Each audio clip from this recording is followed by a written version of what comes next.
The thermometer inside Elias Tanner's cabin read 54 degrees, while the blizzard outside howled at -32. And as he remembered finding Robert Calloway frozen in his bedroll 3 winters earlier, despite a fire burning all night, he finally understood that survival wasn't about bigger fires, but about why heat disappeared faster than any single chimney could replace it. Before we continue, drop a comment telling us where you're watching from, and if you value forgotten frontier wisdom, hit subscribe because tomorrow's story reveals an innovation even more unbelievable than this one. The winter of 1834 arrived in northern Wyoming territory with a cruelty that surprised even experienced mountain men. Elias Tanner had spent 6 seasons trapping beaver along the tributaries feeding into the Powder River, and he understood cold. He knew how to read weather signs, when to seek shelter, how to layer clothing for maximum warmth. But the cold snap that hit in late January of that year transcended normal winter hardship. It was the kind of cold that killed quickly and without mercy. Elias had partnered that season with Robert Calloway, a methodical trapper from Pennsylvania who had come west 4 years earlier. They had built their cabin the previous summer using standard mountain construction. The structure was solid by frontier standards, logs chinked with moss and mud, a single stone chimney that Elias had spent 2 weeks building, a heavy door, 1 small window. The cabin measured roughly 14 feet by 16 feet inside, with a sleeping loft accessible by ladder. It was typical of what trappers built, functional and adequate for survival. The cold snap began on January 23rd. The temperature dropped steadily throughout the day, and by evening, breath froze instantly in the air. Elias and Robert kept their fire burning hot, feeding it constantly. The stone chimney radiated heat into the main room, and both men felt reasonably comfortable near the fireplace. But as the night progressed and the temperature continued falling, they noticed something troubling. The cabin's corners remained bitterly cold. The sleeping loft, where rising heat should have provided warmth, felt barely warmer than outside. Cold air seemed to seep through every gap in the chinking, despite their careful construction. Robert climbed into the loft around 10 o'clock, wrapped in 2 blankets and wearing most of his clothes. Elias stayed below, maintaining the fire. He added wood every hour throughout the night, keeping flames high and constant. The stone chimney stayed hot to the touch. By any reasonable measure, they were doing everything right. Elias woke at dawn on January 24th. The fire had burned down to coals, but the chimney still radiated stored heat. He climbed the ladder to wake Robert for the day's work. Robert didn't respond to his call. Elias touched his partner's shoulder and knew immediately something was catastrophically wrong. Robert Calloway was frozen solid. Elias pulled back the blankets with shaking hands. Robert had died sometime during the night from exposure in a heated cabin with a fire that had burned continuously. Elias checked the thermometer they kept hanging near the door. It read 16 degrees inside the cabin. Outside, the temperature had reached -40. He spent that day in shock, unable to process how a competent man could freeze to death inside a structure specifically built for warmth and protection. Elias buried Robert on a hillside 2 days later when the ground thawed enough to break with a pickaxe. He marked the grave with stones and stood there long after the work was finished, trying to understand what had killed his partner. The answer everyone would give was simple: the cold. But that answer felt incomplete. Men built cabins specifically to survive cold. They built chimneys and fireplaces to generate heat. Robert had died, despite every precaution, inside a structure designed for exactly the situation that killed him. Something was fundamentally wrong with how mountain men understood shelter and heat, and Elias became obsessed with discovering what that something was. Most trappers would have mourned their partner, accepted the tragedy as part of frontier life, and moved on. Elias couldn't move on. Every time he sat near his fireplace, feeling warmth on his face while cold air pooled around his feet, He thought about Robert freezing in the loft above a heated room. He spent the remainder of that winter visiting other trappers' camps within traveling distance. He invented reasons for these visits, claiming to trade supplies or share news, but his real purpose was studying their cabins. He observed how they built fires, where they positioned sleeping areas, how heat moved through their structures. He asked questions that made men uncomfortable. How cold does your cabin get at night? Where do you feel coldest? Do you wake up cold even with the fire going? A pattern emerged quickly. Every single chimney cabin, regardless of construction quality, suffered from the same problems. Heat concentrated near the fireplace while distant areas remained dangerously cold. Sleeping lofts, where men logically positioned their beds to capture rising heat, were only marginally warmer than ground level.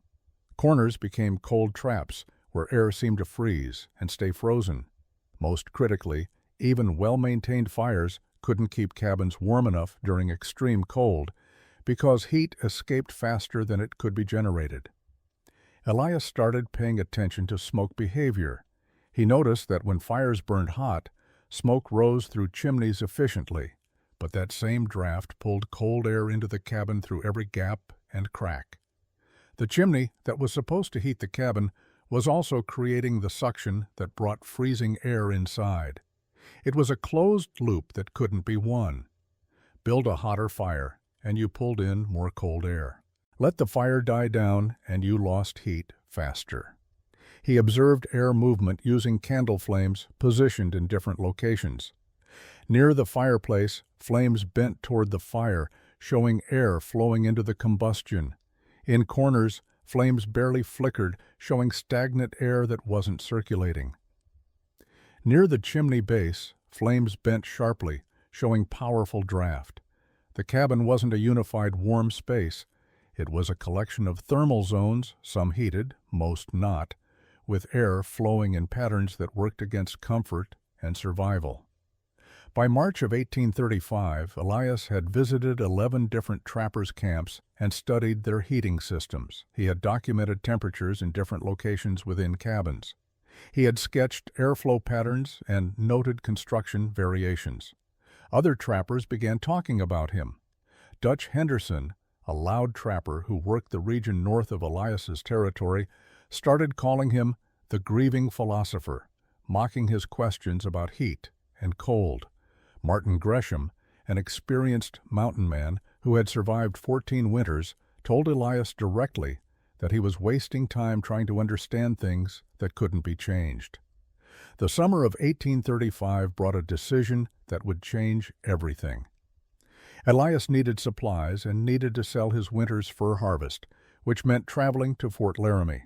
The journey took 8 days on horseback, following established trails through mountain passes and across high plains. Most trappers made this journey quickly, conducted their business, and returned to the mountains as fast as possible. Elias planned to stay longer. He had questions that needed answers, and Fort Laramie was the closest place to find men who understood construction beyond basic frontier methods. The fort was undergoing expansion when Elias arrived in late June. New buildings were rising inside the palisade walls, and unlike typical log construction, these structures were being built with stone foundations and properly engineered chimneys. Elias sold his furs to the trading post, collected his payment, and then did something unusual. He approached the construction site and asked permission to watch the masons work. The head mason was a German immigrant named Wilhelm Kessler, who had learned his trade in Bavaria before coming to America. He was initially suspicious of the scruffy trapper who wanted to observe stonework, but Elias's earnest questions and obvious intelligence convinced Wilhelm to talk. Over the next week, Elias spent hours watching Wilhelm and his crew build chimneys and foundations. He asked constant questions about technique, materials, and principles. Wilhelm explained concepts that Elias had never encountered. Thermal mass was the most important. Stone absorbed heat slowly during the day and released it slowly at night. A massive stone structure could store tremendous amounts of heat energy and radiate it for hours after a fire died down. This was why stone chimneys were superior to mud or brick for frontier use. The weight and density created a heat battery that kept working long after flames stopped. But Wilhelm shared something even more significant during a conversation on the fourth day of Elias's visit. He mentioned that wealthy homes in Europe sometimes used dual-flue chimney systems, two separate chimneys serving different fireplaces in the same building, positioned to create air circulation throughout the structure. One fireplace would heat the main living area. The second would be positioned to draw cold air from lower areas, heat it, and exhaust it, creating a convection current that moved warm air through rooms that a single fireplace couldn't reach. Elias asked Wilhelm to explain this multiple times, making sure he understood correctly. The concept seemed counterintuitive. Building two chimneys meant double the work, double the stone, double the maintenance. But Wilhelm explained the physics. A single chimney created one thermal zone. Two chimneys positioned correctly created air movement between zones, distributing heat more evenly and maintaining higher overall temperatures with less fuel. Wilhelm admitted he had never built such a system himself. It was expensive, complex, and unnecessary for most applications. But he had apprenticed under a master mason in Munich who had built dual-flue systems for wealthy merchants, and Wilhelm remembered the principles clearly. Elias spent his evenings that week sketching ideas in a small notebook he had purchased at the trading post. He drew cabin layouts with two chimneys, trying to understand how the concept could be adapted to frontier conditions. Elias returned to the mountains in late July of 1835 with his notebook full of sketches and a plan that seemed impossible even to him. He selected a new cabin site on high ground near his old location, a spot with good drainage and clear sight lines. Then he began the most labor-intensive phase of his project, gathering stones for two massive chimneys. River stones were ideal for chimney construction. Water had already rounded and smoothed them, making them easier to fit together. They had been tested by centuries of freeze-thaw cycles, proving their durability. Elias needed approximately 3,000 pounds of stone for each chimney, which meant hauling 6,000 pounds total from the nearest river, located half a mile from his building site. He spent 3 weeks doing nothing but gathering stones. He selected each one carefully, rejecting stones with cracks or irregular shapes. He wanted stones between 6 and 12 inches in diameter, sizes that would stack well and create stable walls. He loaded them into a makeshift sled he had built and hauled them uphill, load after load, day after day. His hands blistered and his back ached constantly, but the pile of stones grew steadily beside his chosen cabin site. Dutch Henderson visited in mid-August. He was a loud, opinionated trapper who worked territory north of Elias's claim and considered himself an expert on mountain survival. He saw the massive pile of river stones and started laughing before he even dismounted his horse. "You building a fort or a cabin, Tanner?" he called out. "That's enough stone for half the chimneys in Wyoming." Elias explained his plan calmly. 2 chimneys instead of 1. Dual-flue system to create heat circulation. Thermal mass to store and radiate warmth. The secondary chimney positioned to draw cold air from the floor and sleeping area, creating convection that would distribute heat throughout the cabin. Dutch listened with increasing amusement, then shook his head. "1 chimney barely works and takes 2 weeks to build. You're telling me you're building 2? That'll take all summer. You'll miss prime trapping season for a theory." Martin Gresham arrived a week later. He was older than most mountain men, 43 years old with 14 winters of experience in the Rockies. He had survived everything the wilderness could offer and considered himself practically educated in frontier realities. He examined Elias's stone pile and the foundation trenches Elias had begun digging for his dual chimneys. "This is grief-talking, Elias," Martin said quietly. "Robert's death wasn't about cabin design. It was about cold that kills no matter what you build. You can't engineer your way out of winter." Elias tried explaining the physics Wilhelm had taught him. Thermal mass, convection currents, air circulation patterns. Martin cut him off. "Heat is heat. More chimneys don't make more heat, they just make more work. He rode away shaking his head, and within 2 weeks, every trapper in the region had heard about Tanner's folly. The man building 2 chimneys because he thought he was smarter than everyone who had come before him. Elias ignored them and continued working alone. Building the first chimney began in early September of 1835. Elias started with the foundation, digging down through topsoil until he reached solid ground approximately 2 feet below the surface. He filled this trench with his largest stones, creating a base that would support the massive weight above. The foundation extended 3 feet square, larger than the chimney itself would be, distributing weight across maximum ground contact. The mortar was critical. Wilhelm had taught him the proper mixture, 3 parts sand to 1 part clay, with crushed limestone added for binding strength. Elias burned shells and bones he had collected to create crude lime, then ground it into powder using flat stones. He mixed batches carefully, testing consistency by pressing samples between his fingers. The mortar needed to be thick enough to support stone weight, but wet enough to fill gaps completely. He laid stones in courses, starting with the largest at the bottom. Each stone was positioned carefully, with its flattest face oriented outward for stability. He selected stones that fit together naturally, minimizing gaps and maximizing contact between adjacent pieces. The mortar went between each stone, packed firmly into every space. He worked slowly, placing perhaps 20 stones per day, allowing mortar to set before adding weight above. The chimney walls were 18 inches thick at the base, tapering to 12 inches at the top. This taper provided structural stability while reducing weight at height. The interior flue measured 14 inches square, large enough for good draft but not so large that heat escaped wastefully. Elias shaped the flue carefully, maintaining consistent dimensions as the chimney rose. Any narrowing or widening would disrupt airflow and reduce efficiency. At ground level, he built the firebox where wood would burn.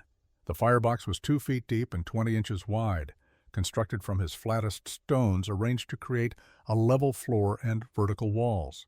He angled the back wall slightly forward, creating a smoke shelf that would reflect heat into the room while preventing downdrafts. This detail came from Wilhelm's teaching, a refinement that separated functional chimneys from excellent ones. The chimney rose slowly through September and into October, 3 feet high, 5 feet, 7 feet. Elias built scaffolding from logs as the structure climbed above his reach. He mixed mortar daily, placed stones with obsessive precision, and checked vertical alignment constantly using a plumb line made from string and a river stone. Any lean or deviation would create structural weakness that could fail during winter's freeze-thaw cycles. By late October, the first chimney stood 10 feet tall, extending well above where the cabin's roofline would be. The structure weighed approximately 2,000 pounds and represented 6 weeks of continuous labor. Elias built a temporary roof over it to protect the mortar from rain while it cured. The stone mass was already storing daytime sun warmth and radiating it into the evening, demonstrating the thermal principles Wilhelm had described. 1 chimney completed, 1 remaining, and winter was approaching fast. Elias began gathering stones for the second tower immediately. The second chimney began in early November, later than Elias had planned. Snow was already falling intermittently in the high country, and most trappers had finished their winter preparations weeks earlier. But Elias understood that his entire system depended on both chimneys working together. 1 chimney would heat the cabin. 2 chimneys would create the circulation that kept every corner warm. Building only 1 would prove nothing and save no one. The second chimney's foundation went in faster than the first. Elias had developed efficient techniques through his initial construction experience. He knew exactly how deep to dig, how to mix mortar for maximum strength, how to select and position stones for optimal stability. What had taken days during the first chimney now took hours, but the second chimney served a different purpose than the first, and its design reflected that difference. The first chimney was positioned centrally to heat the main living area, its firebox designed for sustained burning with large logs and long-lasting coals. The second chimney was positioned near the cabin's far corner, where his sleeping platform would be built, where cold air naturally pooled, where Robert had frozen to death in the loft above a heated room. The second firebox was smaller, only 16 inches wide and 18 inches deep. Elias wasn't trying to create maximum heat output, he was trying to create airflow. The smaller firebox would burn smaller wood, producing less flame but maintaining consistent draft. The key was positioning.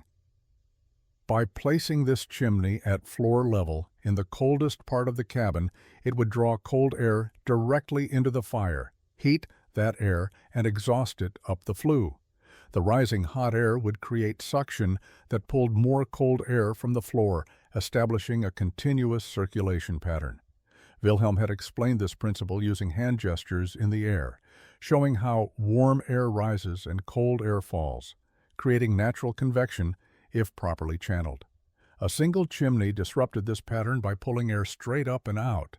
Two chimneys could harness it, turning the cabin into a thermal circulation system where cold air was constantly being drawn away and replaced with warmth. Elias built the second chimney through November as temperatures dropped and snow accumulated.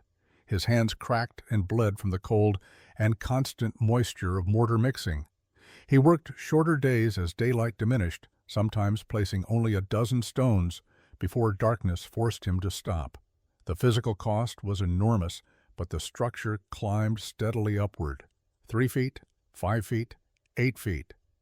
By early December, the second tower matched the first in height, standing 10 feet tall, with its flue extending above the future roofline. Two massive stone chimneys now stood on Elias's building site, separated by 8 feet, positioned precisely according to the calculations he had sketched in his notebook. Each weighed approximately 2,000 pounds. Each had consumed 6 weeks of brutal labor. Together, they represented a summer and fall of work that could have been spent trapping, the most productive season completely sacrificed to an unproven theory. Elias began building the cabin walls between the chimneys. The cabin walls went up quickly compared to the chimney construction. Elias used standard log building techniques, notching corners and stacking logs to create walls 14 feet long and 12 feet wide. He positioned the structure so both chimneys penetrated through the roof at calculated points, the primary chimney serving the main living area, the secondary chimney positioned near where his sleeping platform would be built. The logs were chinked carefully with moss and clay, and a solid door was hung using iron hinges he had purchased at Fort Laramie. The interior work was where Elias's system came together.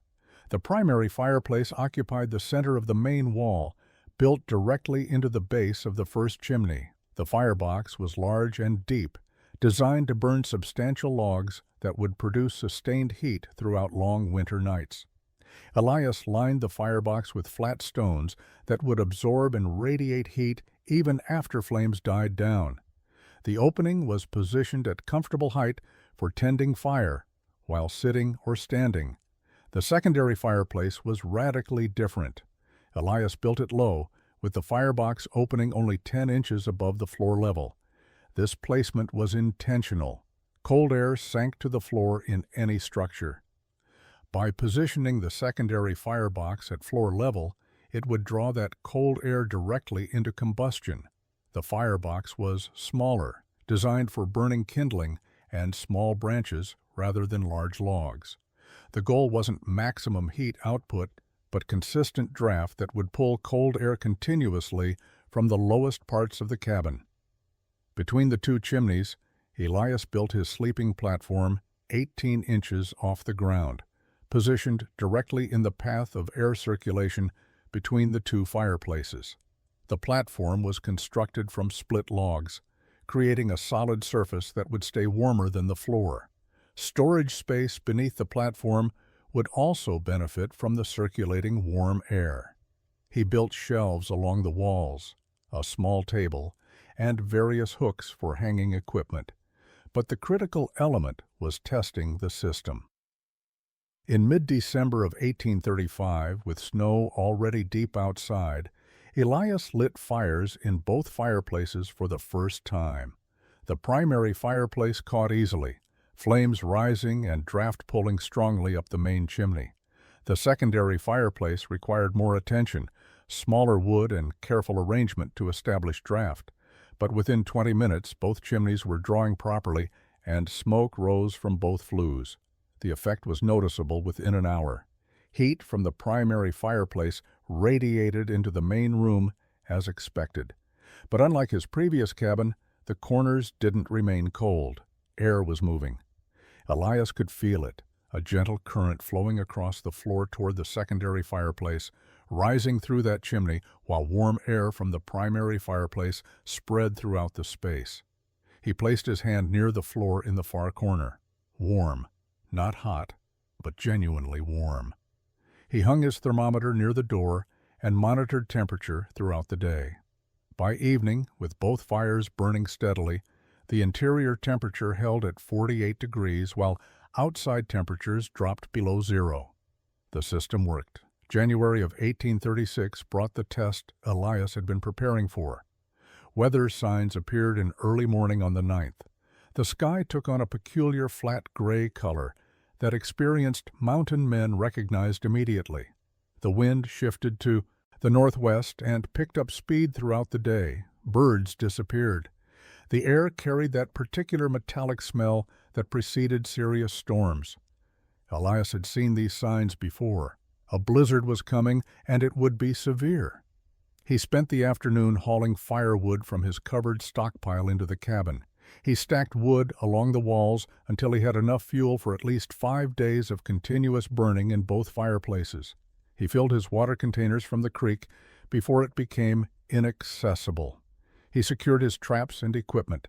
By late afternoon, he was inside with the door barred, both fires burning, ready to wait out whatever was coming. The storm hit at dusk. Wind arrived first, gusting hard enough to shake the cabin walls.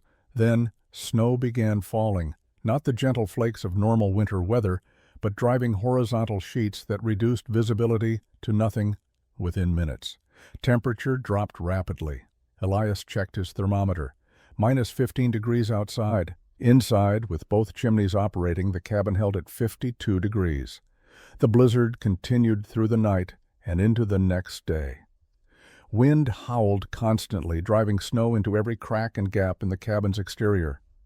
Elias maintained both fires, feeding the primary fireplace with substantial logs every few hours, keeping the secondary fireplace burning with smaller wood that created steady draft. He could feel the system working. Warm air circulated continuously. The sleeping platform remained comfortable. The corners stayed warm. Most critically, the floor temperature never dropped into the dangerous range where cold could seep into blankets and bedding. By the second day, the storm had intensified. Outside temperature reached minus 30 degrees. Elias checked his thermometer every few hours, documenting what was happening.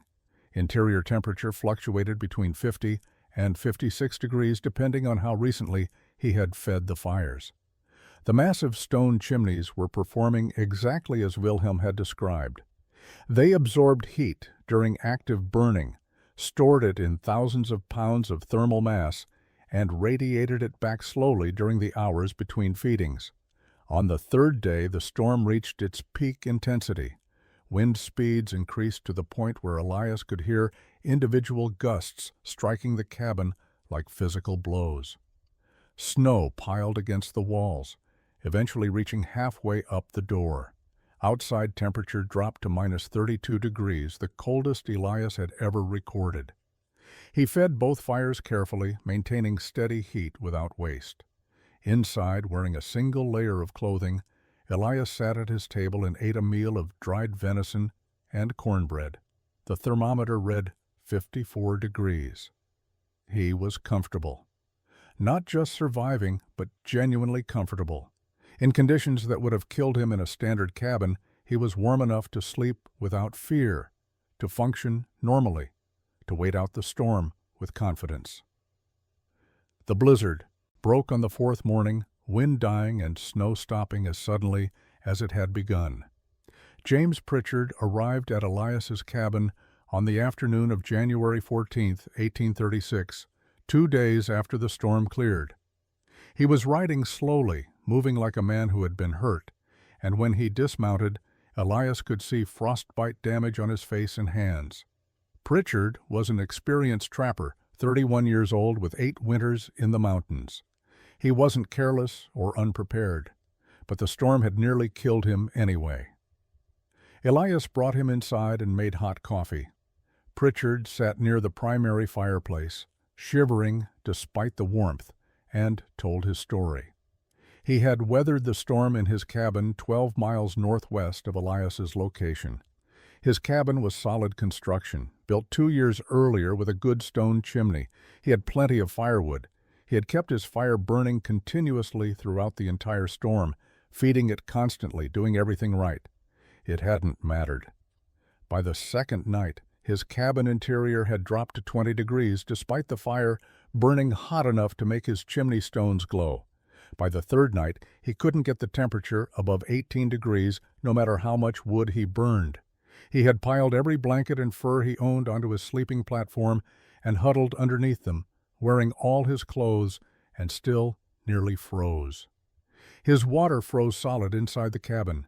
His breath created ice on the interior walls. He developed frostbite on his fingers and toes, despite never going outside. When the storm broke, Pritchard had emerged into daylight, knowing he had barely survived. He had heard about Elias's dual chimney cabin from other trappers who called it Tanner's Folly.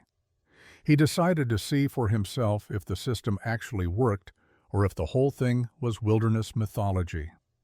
Elias showed him the thermometer readings he had documented throughout the storm. Exterior temperature, minus 32 degrees, interior temperature, 54 degrees, a difference of 86 degrees between outside and inside. Pritchard studied both chimneys carefully, examining the firebox designs and positioning. He placed his hand near the floor and felt warm air moving. He stood in the corners and felt heat instead of cold. He climbed onto the sleeping platform and understood immediately why the positioning mattered. The secondary chimney drew cold air away before it could pool and create dangerous zones. "How much warmer?" Pritchard asked. Elias did the calculation based on their documented interior temperatures during the same storm. 36 degrees warmer than your cabin, maybe more. You're 18 degrees versus my 54. Pritchard sat significant for a long moment, looking at his frostbitten hands. 36 degrees is the difference between dying and sleeping comfortably. That's not a small improvement, Tanner. That's survival. He asked if Elias would help him build a similar system. He offered to pay in furs, in labor, in whatever Elias wanted. Elias agreed to help, not for payment, but because he understood exactly what Pritchard had experienced. He had found Robert frozen in conditions that shouldn't have killed a prepared man. The problem wasn't the cold outside, it was cabins that couldn't hold heat inside. Elias helped James Pritchard build a Double-Flue system in the spring of 1836. The work took most of April and May, gathering stones from riverbeds, mixing mortar, laying courses with the same obsessive precision Elias had learned through his own construction.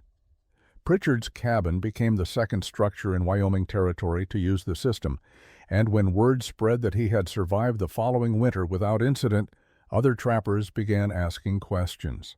By 1838, 5 more dual chimney cabins had been built across the northern Rockies. The technique spread slowly because the labor investment intimidated most men. Building 2 massive stone chimneys required months of work during seasons when trappers needed to be harvesting furs. But those who had experienced life-threatening cold or who had lost partners to winter exposure made the investment.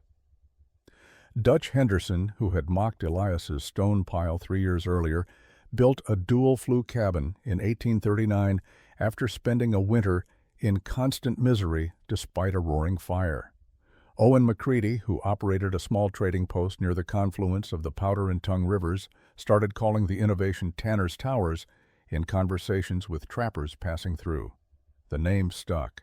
Men would mention they were planning to build Tanner's Towers, or they had seen a cabin with Tanner's system, or they were looking for someone who understood the positioning principles. Elias never promoted his technique or claimed ownership, but his name became permanently attached to the innovation anyway. The broader impact revealed itself over years rather than months. Winter mortality among trappers in the region declined noticeably after 1838. Exact numbers were impossible to determine because wilderness deaths often went unreported, but veteran mountainmen noticed the change. Fewer empty cabins in spring, fewer stories of experienced men found frozen despite adequate firewood.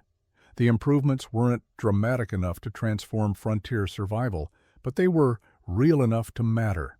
The Rocky Mountain fur trade collapsed between 1840 and 1845. Beaver populations had been trapped to near extinction in accessible areas, and fashion had shifted away from felt hats toward silk, destroying demand for pelts. Trappers left the mountains in steady streams heading to Oregon, California, or back to eastern settlements.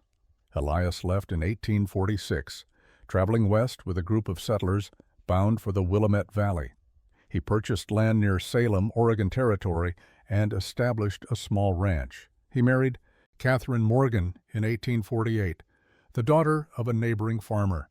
They had 4 children who grew up knowing their father had once been a mountain man, but never fully understanding what that life had entailed. Elias rarely spoke about Robert Calloway or the winters in Wyoming. The past stayed in the past. He died in 1873 at 62 years old, buried in a small cemetery outside Salem. His gravestone listed his name, dates, and the word rancher. Nothing about chimneys or innovations or lives saved. But in the mountains, stone towers still stood, weathered but functional, silent testament to what one man's grief and determination had built.